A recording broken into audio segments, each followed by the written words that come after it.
আসসালামু আলাইকুম এভরিওয়ান, কেমন আছেন সবাই? আশা করছি যে যেখানে আছেন সবাই অনেক ভালো আছেন। আলহামদুলিল্লাহ, আল্লাহ পাকের অশেষ রহমতে আমরাও ভালো আছি। নতুন আরেকটি ব্লগে আপনাদেরকে স্বাগত জানিয়ে শুরু করছি।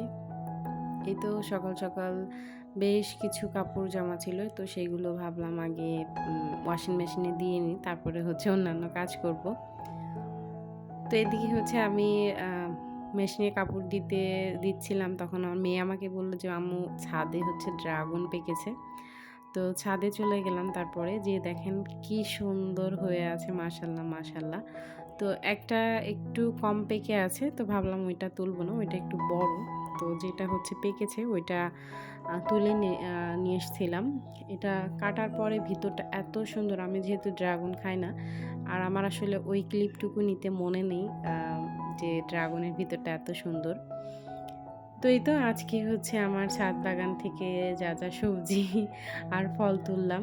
তো ছাদ বাগানে আসলে তেমন সবজির গাছ নাই। যেটা আছে সেটা ভেন্ডির গাছ। তো প্রতিদিনই প্রায় দেখা যায় যে ভেন্ডি তোলা হয়। তো আজকে দেখেন কতগুলো ভেন্ডি তুলেছি। আর এই তো ড্রাগন, মানে নিজের হাতে লাগানো গাছের ১ম ড্রাগন।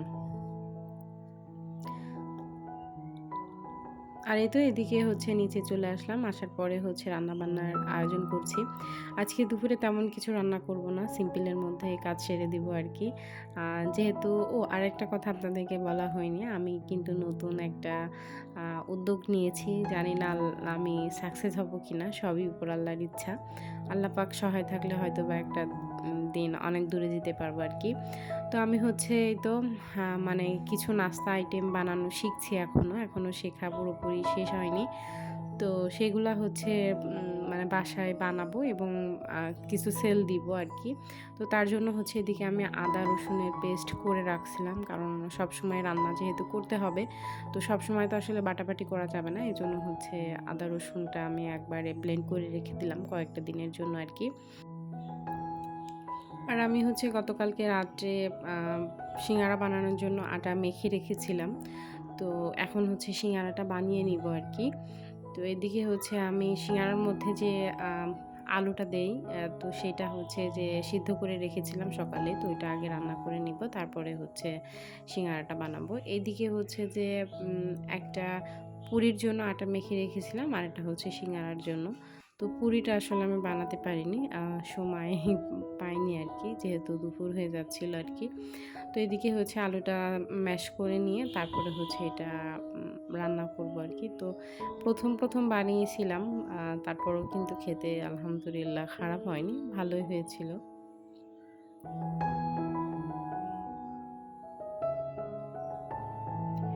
এদিকে আলু রান্না করার জন্য ওই যে আদা রসুন বেটে রেখেছিলাম, ওইটা দিলাম আর কিছু মসলা দিলাম। দিয়ে এটা কষানো হয়ে গেলে এটার মধ্যে আলু দিয়ে একটু নাড়াচাড়া করে নামিয়ে নিব। বেশিক্ষণ আসলে সময় লাগে না, যেহেতু আলুটা সিদ্ধ। এটা হালকা একটু নাড়াচাড়া করার পরে লবণ ঠিক আছে কিনা ওটা দেখে নামিয়ে ফেললেই হয়ে যায় আরকি। তো তারপরে আমার ওয়াশিং মেশিনে কাপড় হয়ে গিয়েছিল। তো ওইগুলো ছাদে দিতে যেয়ে দেখেন কত সুন্দর একটা দৃশ্য দেখছিলাম। মানে আকাশটা যে কি সুন্দর হয়েছিল, এটা দেখে আসলে চোখ জুড়িয়ে যাচ্ছিল। তো ভাবলাম এটা একটু ক্যাপচার করে রাখি আরকি। দেখতে খুব সুন্দর লাগছিল, মাশাআল্লাহ, মাশাআল্লাহ। আল্লাহর সৃষ্টি যে কত সুন্দর, নিজের চোখে না দেখলে আসলে বিশ্বাস করা যায় না। আর এই তো তারপরে তো অফ ক্যামেরায় আমি সিঙ্গারা কিন্তু বানিয়ে নিয়েছি। যেহেতু ১ম ক্যামেরার সামনে হয়তোবা কেমন হবে, এইজন্য আমি অফ ক্যামেরায় বানিয়ে নিয়েছি। তো আনাড়ি হাতের সিঙ্গারা ভালোই হয়েছে আলহামদুলিল্লাহ। তো তারপরে চলেন এগুলো একটু ভেজে সবাইকে দিই। তারপরে দুপুরে রান্নাবান্না করব। আজকে রান্নাবান্না তেমন কিছু করব না। অল্পর মধ্যে ওই যে বললাম অল্প স্বল্প করব আরকি।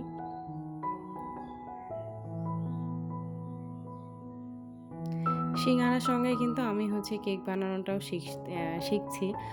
বাসায় কিন্তু আমি ২ দিন কেকও বানিয়েছি। আ তো ওটা ছোট, ছোট ক্লিপ আছে, ওইগুলা হয়তোবা আমি আমার ফেসবুক পেজে দিব। আমার ফেসবুক পেজের নাম রত্নাস কিচেন। আপনারা চাইলে ওখান থেকে ঘুরে আসতে পারেন। তো ওখানেও যে আমি আম দিব ওই ভিডিওটা আসলে ছোট্ট, ছোট্ট করে। আমি আসলে আমার ফেসবুক যে পেজটা, ওই পেজে আসলে আগে ডেইলি ব্লগ দিতাম আ একটা সময়। তো এখন কি পূর্বের যে ভিডিওগুলো ছিল সবগুলো হচ্ছে আমি ডিলিট করে দিয়েছি। কেন জানি আমার এখন আর ক্যামেরার সামনে এসে কথা বলতে ভালো লাগে না। মনে হয় যে ক্যামেরার বাইরে থেকে কথা বলতে আমি বেশি স্বাচ্ছন্দ্য বোধ করছি। এজন্য হচ্ছে ক্যামেরার বাইরে চলে এসেছি একদম। ক্যামেরার পিছন থেকে আপনাদের সঙ্গে কথা বলছি। একটা সময় ছিল ক্যামেরার সামনে কথা বলেছি। তো এজন্য হয়তো আলহামদুলিল্লাহ আমার পেজের ফলোয়ার ৭,৭৪,০০০, কিন্তু পেজে এখন তেমন কোনো ভিডিও পাবেন না। এই কয়েকটা ভিডিও আছে রান্নাবান্নার। তবুও আলহামদুলিল্লাহ পেজটা আছে। আপনাদের সঙ্গে যোগাযোগ করতে পারছি আরকি। অনেকে পোস্ট দিলে কমেন্ট করেন যে, আপু কোথায় হারিয়ে গেলেন?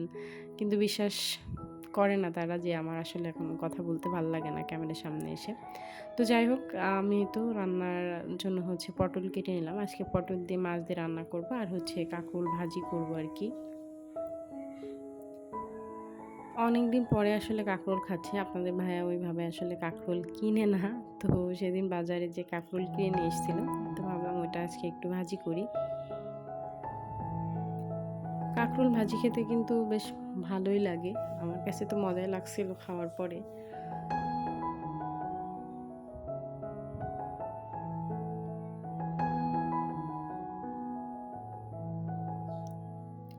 আর এদিকে হচ্ছে মাছটাও ভাজি করা হয়ে গিয়েছে। তারপরে হচ্ছে আমি পটলটা দিয়ে দিব। পটলটা হচ্ছে আমি আগে আম হলুদ, লবণ দিয়ে হচ্ছে একটু মাখিয়ে রেখেছিলাম। তারপরে হালকা একটু ভাজি করে নিব। মানে ভেজে নিব। তারপরে হচ্ছে রান্না করব। এইভাবে ভাজলে রান্না করলে আসলে পটলের টেস্টটা একটু অন্যরকম হয়। খুবই মজা লাগে খেতে। আমি এজন্য এইভাবেই রান্না করছি এখন। আবার আরেকভাবেও রান্না করা যায়। এই পটলটা আমরা যেভাবে ওই যে ভাজি করে খাই না? ওইভাবে যদি ভাজি করা হয়, ভাজি করে ভুনা করলে সেটা আরও বেশি টেস্ট লাগে। কিন্তু আজকে যেহেতু পটল বেশি, সেজন্য হচ্ছে আর বেশি একটা ভাজি করিনি। হালকা একটু ভাজি করেছি। তারপরে হচ্ছে তো মসলা কষিয়ে তার মধ্যে হচ্ছে পটলটা দিয়ে দিলাম। তারপরে একটু পানি দিব। দিয়ে ঝোলের পানি দিয়ে হচ্ছে মাছ দিয়ে নামিয়ে নিব আরকি। তারপরেও খেতে আলহামদুলিল্লাহ ভালোই হয়েছিল।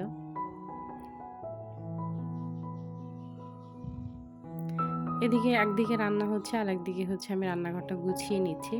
রান্না হতে থাক আর এদিকে হচ্ছে রান্নাঘরটা গুছিয়ে নিই। আমার রান্নাঘর এলোমেলো থাকলে ভালো লাগে না। আমার কাছে মনে হয় যে সবসময় একটু গুছানো থাকবে। আম যতটুকু পারি চেষ্টা করি, যেহেতু বাসায় বাচ্চা আছে। তো গোছানো আসলে থাকে না ওইভাবে, এলোমেলো একটু, একটু হয়। তবুও যখন সামনে দেখি যে একটু এলোমেলো তখনই গুছিয়ে ফেলার চেষ্টা করি আরকি। যখনকার কাজ তখন করে নেওয়াটাই ভালো আমি মনে করি। আর নিজের কাজটা আসলে কেউ করে দিবে না। নিজেরটা নিজেরই করতে হবে। এজন্য আমি যখনকার কাজ তখনই করার চেষ্টা করি।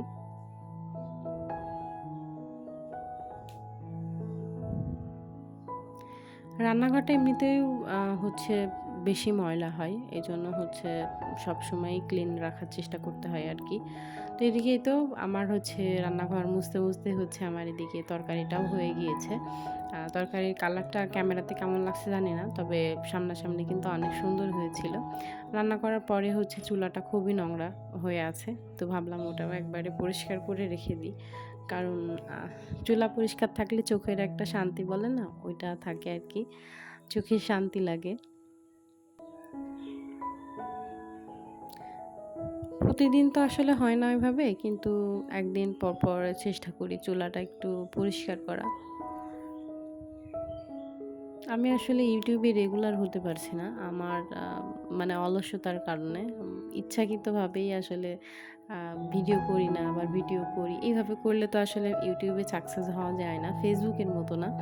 Facebook এ প্রতিদিন ভিডিও না দিলেও কিন্তু মোটামুটি একটা ভালো ভিউজ হয়। তো যাই হোক, এই তো এদিকে হচ্ছে যে আমি কেক বানানোর কিছু আইটেম আ অর্ডার দিয়েছিলাম। তো সেগুলোই হচ্ছে ডেলিভারি দিয়ে গিয়েছে। তো আমি দেখব কি আমার দেখার আগে আমার ছেলে-মেয়ে হচ্ছে বেশি এক্সাইটেড। তারা দেখা শুরু করে দিয়েছে। আমাকে কোনো চান্স দিচ্ছে না। তো যাই হোক কি, কি নিয়েছি সবকিছু ডিটেইলসে অন্য কোনো ভিডিওতে শেয়ার করব আরকি। তো এটা হচ্ছে আ কেক বানানোর যে টেবিলটা থাকে, টার্ন টেবিল বলে এটা, সেটা। আর এদিকে দিকে হচ্ছে চকলেট নিয়েছিলাম আর কিছু কালার নিয়েছিলাম চকলেট কেক বানানোর জন্য আরকি।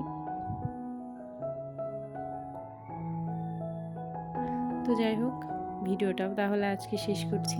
সবাই খুব ভালো থাকবেন, সুস্থ থাকবেন, নিরাপদে থাকবেন। দেখা হবে খুব শীঘ্রই পরের আরেকটা ব্লগে। আর ভিডিওটি কেমন লাগলো অবশ্যই কমেন্টে জানাতে ভুলবেন না। আসসালামু আলাইকুম। আল্লাহ হাফেজ।